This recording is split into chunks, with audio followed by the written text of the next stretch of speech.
Hello बच्चों, अगला chapter है ये परमाणु की संरचना तथा स्पेक्ट्रम की उत्पत्ति। तो सबसे पहले बात आती है परमाणु संरचना।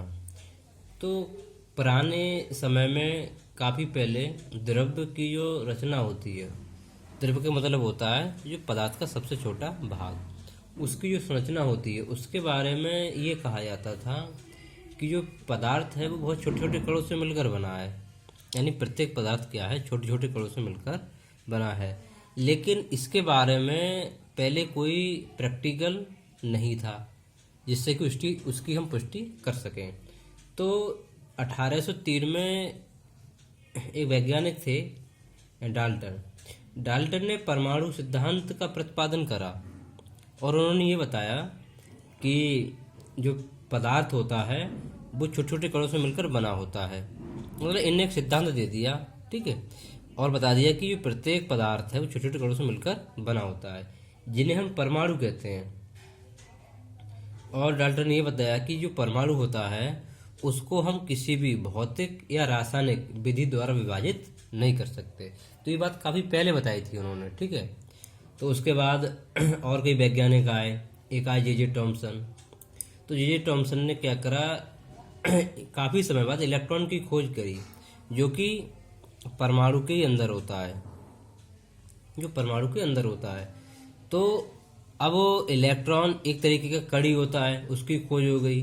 तो फिर ये कहा जाने लगा कि जो परमाणु होता है उससे भी कोई छोटा कण होता है जो कि इलेक्ट्रॉन होता है और जो परमाणु के अंदर ही होता है। तो अब ये बात कही जाने लगी कि परमाणु से भी कोई छोटा कण होता है, ठीक है, क्योंकि इलेक्ट्रॉन उसके अंदर होता है तो इलेक्ट्रॉन उससे भी छोटा कण हो गया। अब वो इलेक्ट्रॉन होता है उस पर होता है ऋणावेश। तो इलेक्ट्रॉन जब परमाणु के अंदर है, और उस समय ये भी कहा गया कि नाभिक के अंदर होता है, परमाणु के अंदर है, तो और क्योंकि परमाणु होता है उदासीन, तो ये कहा गया कि जितना इसके अंदर जो ऋणावेशित इलेक्ट्रॉन होते हैं उतना ही आवेश वाला कोई धनावेशित कण भी इसके अंदर कहीं होना चाहिए।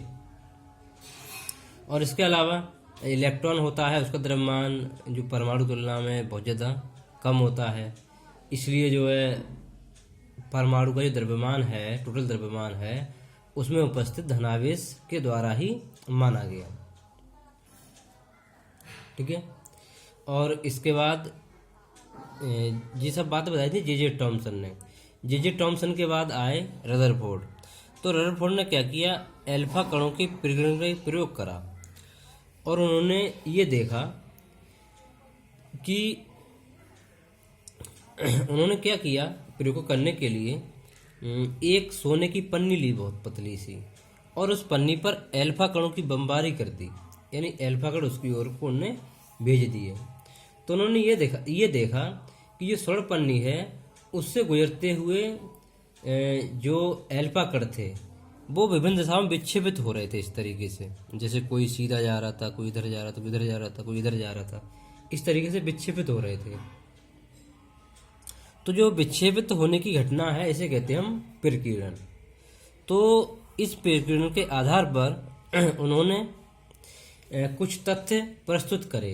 तो पहला तथ्य ये था कि जो अधिकांश अल्फा कण थे, अधिकांश अल्फा कण वो स्वर्ण पन्नी को बिना प्रभावित किए हुए सीधे निकल रहे थे। जैसे ये देखो सीधा जा रहा है, ये सीधा जा रहा है, सीधे निकल रहे थे। तो रदरफोर्ड ने ये कह दिया कि जो परमाणु होता है उसका अधिकांश भाग खाली होता है। इन अधिकांश भाग क्या है, खाली है, ये अंदर से ठोस नहीं है। जबकि टॉमसन ने क्या कहा था, परमाणु अंदर से ठोस होता है। अभी सीधे बाहर निकल रहे हैं, तो इससे ये बस इस बात की पुष्टि हो गई कि जो परमाणु है उसका अंदर से अधिकांश भाग कैसा है, खोखला है। नंबर एक बात हो गई। दूसरी बात, उन्होंने देखा कि कुछ अल्फा कण छोटे छोटे कोण बनाते हुए विक्षेपित हो रहे हैं। देखो जैसे ये विक्षेपित हो रहा है, ये विक्षेपित हो रहा है, विक्षेपित हो रहे हैं। अब चूंकि अल्फा कण पर धनावेश होता है, ये जो अल्फा कण होता है इस पर कैसा आवेश होता है, धनावेश होता है। तो उन्होंने ये कहा कि इनको विक्षेपित करने वाला कोई भी कण है जो इनको विक्षेपित कर रहा है और वो जो इसके अंदर है वो धनावेशित होना चाहिए। वो धनावेशित होना चाहिए। और इसके आधार पर उन्होंने ये माना कि जो परमाणु का पूरा धनावेश है वो एक छोटे से भाग में केंद्रित है, यानी पूरा तो ये परमाणु हो गया, लेकिन उसका धनावेश छोटी सी जगह में ही केंद्रित है, जो कि इनको विक्षेपित कर रहा है। दूसरी बात हो गई। तीसरी बात, कुछ एल्फा कण ऐसे थे जो 90 अंश से अधिक के कोण पर विक्षेपित हो गए। देखो ये वाला, ये ज़्यादा पास जा रहा था तो ज़्यादा विक्षेपित हो गया, ज़्यादा विक्षेपित हो गया और ये प्रकृत होकर वापस लौट आया।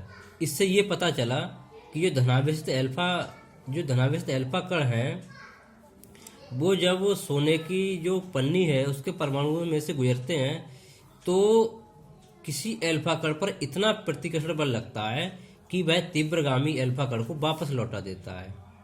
यानी ये जो नाभिक है, धनावेशित नाभिक है, ये एल्फा कण पर इतना प्रतिकर्षण बल लगा देता है कि इसको वापस ही भेज देता है।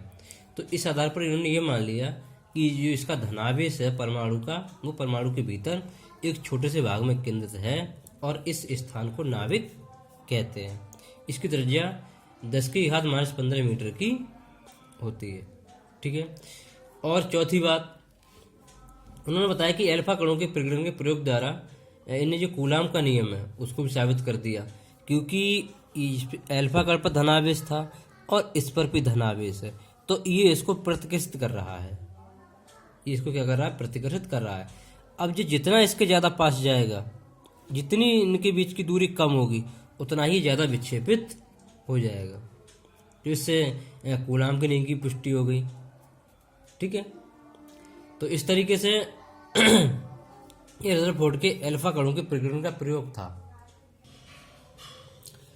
तो भाई सबसे पहले परमाणु मॉडल डाल्टन ने दिया था, उसके बाद जे टॉमसन आए, उसके बाद आए रदरफोर्ड।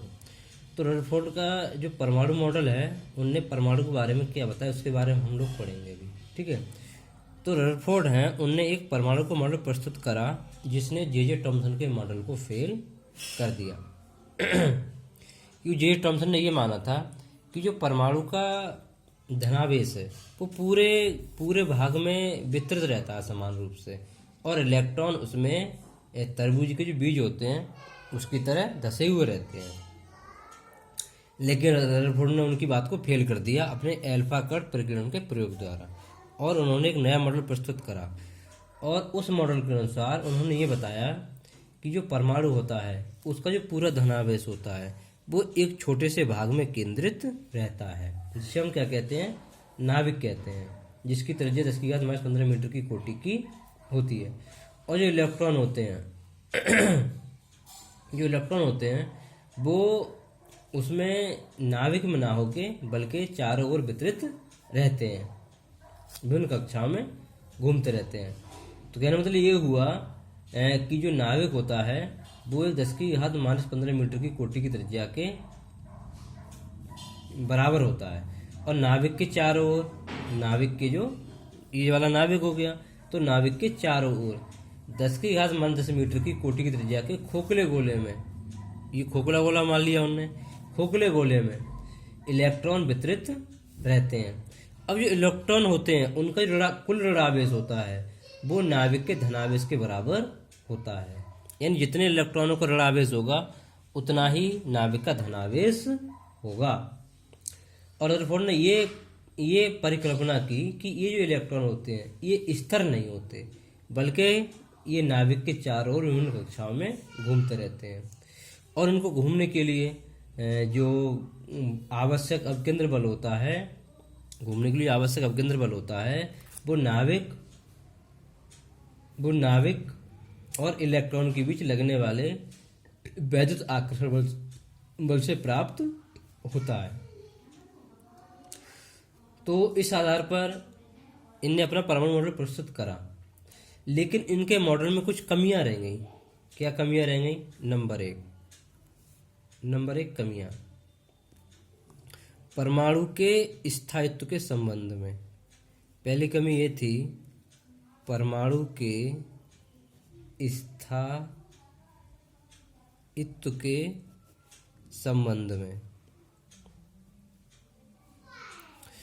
देखो इनने ये बताया कि जो इलेक्ट्रॉन है वो नाभिक के चारों ओर घूमते हैं। ठीक है। तो जब नाभिक के चारों इलेक्ट्रॉन घूमेगा तो उसमें त्वरण उत्पन्न होगा। त्वरण उत्पन्न होगा तो त्वरण के कारण जब इलेक्ट्रॉन घूमेगा तो वो ऊर्जा का उत्सर्जन करेगा, ऊर्जा का उत्सर्जन करेगा।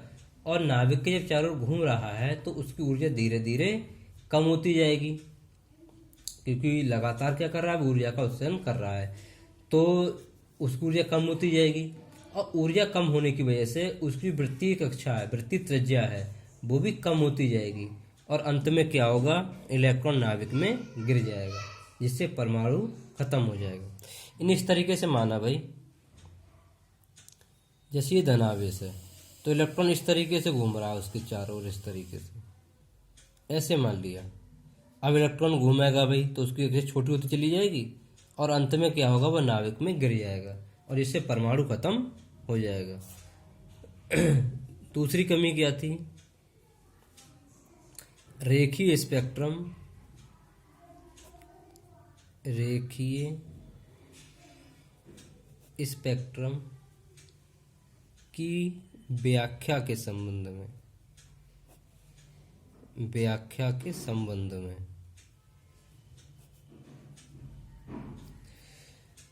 देखो भाई, रदरफोर्ड के जो मॉडल है उसकी त्रिज्या है, जो वृत्तीय त्रिज्या है वो लगातार क्या हो रही है, बदल रही है, तो उसकी आवृत्ति भी लगातार बदलेगी। अब अगर आवृत्ति उसकी बदल रही है तो इलेक्ट्रॉन सभी आवृत्तियों की विद्युत चुंबकीय तरंगें उत्पन्न करेगा। कहने मतलब ये हुआ कि जैसे इलेक्ट्रॉन की जो आवृत्ति थी वो पहले थी 100, उसके बाद वो 99 हो जाएगी, 98 हो जाएगी, यानी उसमें उससे जो तरंगें उत्सर्जित होंगी उनमें प्रत्येक आवृत्ति होगी, यानी उसमें सभी आवृत्ति की विद्युत चुंबकीय तरंगें उत्पन्न होंगी। अब इन तरंगों का जो स्पेक्ट्रम प्राप्त होगा वो सतत होगा, सतत यानी कॉन्टिन्यूअस होगा। लेकिन वास्तव में जो परमाणु के स्पेक्ट्रम होते हैं वो सतत नहीं होते हैं, वो होते हैं रेखीय। क्या होते हैं वो, रेखीय। और प्रत्येक रेखा की एक निश्चित आवृत्ति होती है। तो कहने मतलब ये हुआ कि जो परमाणु है उससे केवल कुछ निश्चित आवृत्ति की ही तरंगें उत्सर्जित होनी चाहिए, सभी आवृत्तियों की तरंगें उत्सर्जित नहीं होनी चाहिए। यानी कहने मतलब ये हुआ जो परमाणु होगा उससे जो स्पेक्ट्रम में रेखा बनेगी उसकी आवृत्ति निश्चित होती है।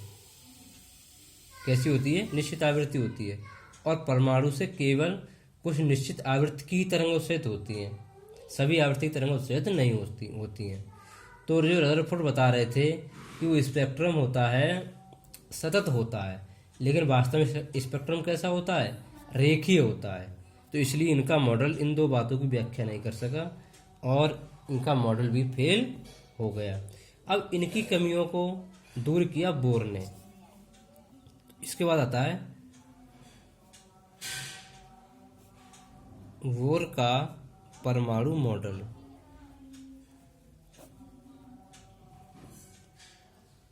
बोर का परमाणु मॉडल, तो देखो बोर का जो परमाणु मॉडल है वो नील्स बोर ने प्रतिपादित करा था और उन्होंने इसकी व्याख्या करी थी प्लांक क्वार्टम सिद्धांत के आधार पर। और इन्होंने जो जो कमियां करी थी रदरफोर्ड ने उन कमियों को दूर कर दिया। तो जैसे रदरफोर्ड ये कह रहे थे कि इलेक्ट्रॉन सभी समविभव कक्षाओं में घूमते हैं, तो इन्होंने ये बताया कि इलेक्ट्रॉन केवल उन्हीं कक्षाओं में घूम सकते हैं जिनमें इनका कोणीय संवेग h/2π का पूर्ण गुणज हो। तो पहला ये है, इलेक्ट्रॉन केवल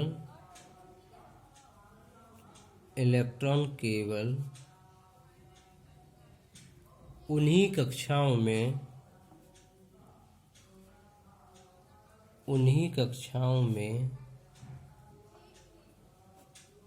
घूम सकते हैं, उन्हीं कक्षाओं में घूम सकते हैं जिनमें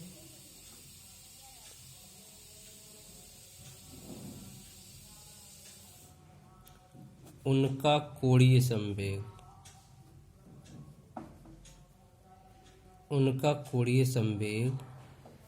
h/2π का पूर्ण गुणज हो। यानी इलेक्ट्रॉन जो है वो सभी कक्षाओं में नहीं घूमेगा, वो केवल उन्हीं कक्षाओं में घूमेगा जिनमें उसका कोणीय संवेग h/2π का पूर्ण गुणज हो। h प्लांक नियतांक होता है और 2π यांत्रिक कांस्टेंट होता है। तो यहाँ लिख सकते हैं कोणीय संवेग mvr बराबर nh/2π। तो यहाँ पर जो n है, n वो हो जाएगी क्वांटम संख्या, मुख्य क्वांटम संख्या। n बराबर 1 2 3। एक लगा देंगे पहली कक्षा का कोणीय संवेग, 2 लगा देंगे दूसरी का, 3 लगा देंगे तो तीसरी का। इस तरीके से ये कहा बोर ने कि परमाणु के जो बोर मॉडल है उसमें इलेक्ट्रॉन कुछ निश्चित कक्षाओं, कुछ निश्चित त्रिज्याओं वाली कक्षाओं में घूम सकते हैं, सभी में वो नहीं घूम सकते, उन्हें कहते हैं स्थायी कक्षा। दूसरा उन्होंने ये कहा कि जब इलेक्ट्रॉन कक्षाओं में घूमते हैं तो उस समय ये ऊर्जा का उत्सर्जन नहीं करते। स्थायी कक्षाओं में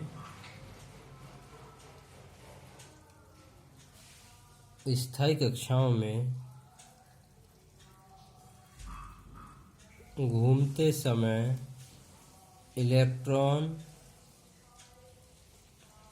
ऊर्जा का उत्सर्जन नहीं करते हैं। यानी इलेक्ट्रॉन जब कक्षा में घूम रहा है तब वो ऊर्जा का उत्सर्जन नहीं करेगा। तीसरा उन्होंने ये कहा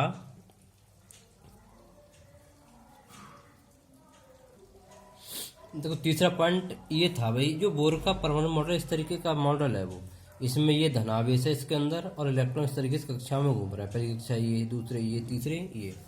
तो उन्होंने ये बताया कि जब परमाणु को किसी वजह से बाहर से ऊर्जा मिलती है तो उसका कोई इलेक्ट्रॉन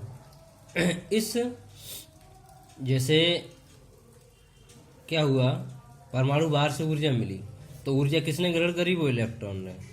तो इलेक्ट्रॉन क्या करेगा, इस कक्षा को छोड़कर ऊंची वाली कक्षा में आ जाएगा, यानी इस कक्षा को छोड़कर ऊंची वाली कक्षा में आ जाएगा और इस कक्षा में वो रुकेगा 10⁻⁻8 सेकंड तक, और इस कक्षा को छोड़कर फिर से कक्षा में आ जाएगा। तो जब उसको ऊर्जा मिली तो इस कक्षा में चला गया और यहाँ रुका 10⁻⁸ सेकंड तक, उसके बाद पुनः इस कक्षा में आ गया। तो जब वो इस कक्षा से इस कक्षा में आएगा तो दोनों कक्षाओं की ऊर्जा के अंतर के बराबर ऊर्जा का उत्सर्जन करेगा। समझ में आई बात?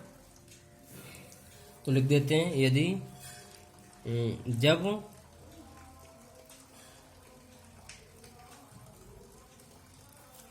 परमाणु को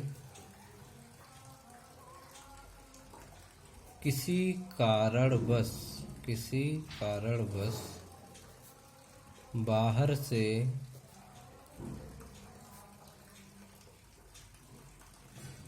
ऊर्जा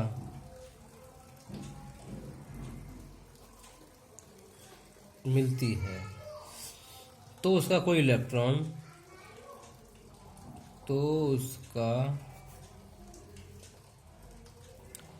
कोई इलेक्ट्रॉन अपनी कक्षा को छोड़कर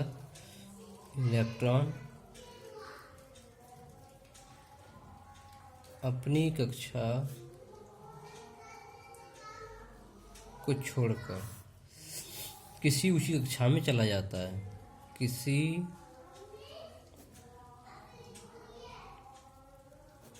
ऊंची कक्षा में चला जाता है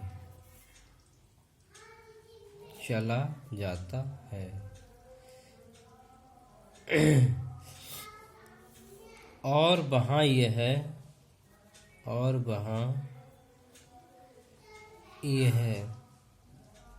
10⁻⁸ सेकंड ठहरकर पुनः अपनी कक्षा में वापस आ जाता है, वापस लौटता है, वापस लौटता है और लौटते समय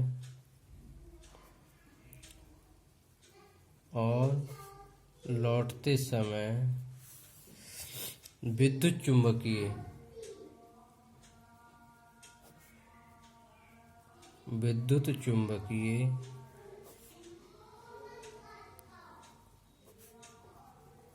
तरंगों के रूप में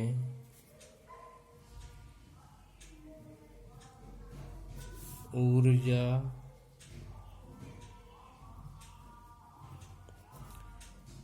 उत्सर्जित करता है। हाँ भाई, तो जब इलेक्ट्रॉन किसी ऊंची कक्षा से नीची कक्षा वाली ऊर्जा नीची कक्षा में लौटता है तो वह लौटते समय विद्युत चुंबकीय तरंगों के रूप में ऊर्जा उत्सर्जित करता है। अब यहाँ एक फार्मूला निकल के आएगा कि अगर ऊंची कक्षा में इलेक्ट्रॉन की ऊर्जा E2 हो और नीची कक्षा में ऊर्जा E1 हो, तो जो ऊर्जा निकल रही है विद्युत चुंबकीय तरंगों के रूप में निकल रही है, उन तरंगों की आवृत्ति न्यू अगर है तो सूत्र होता है E बराबर एच न्यू। तो यहाँ एच न्यू बराबर हो जाएगा E2 माइनस E1। यह है दोनों कक्षाओं की ऊर्जा का अंतर, तो न्यू बराबर हो जाएगा E2 माइनस E1।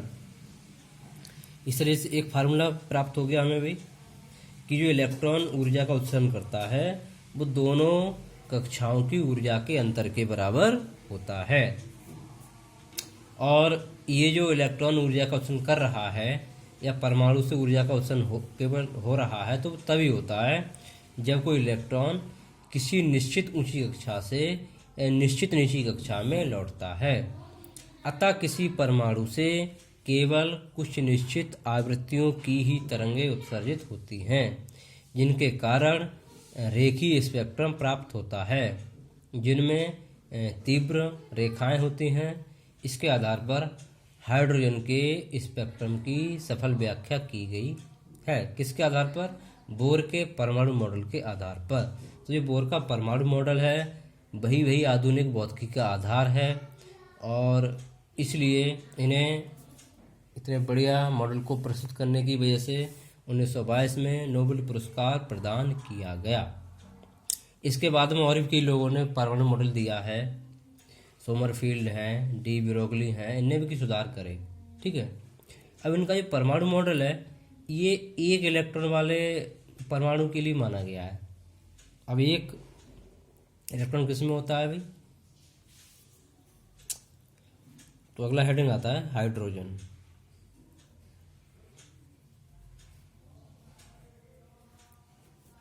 हाइड्रोजन सदृश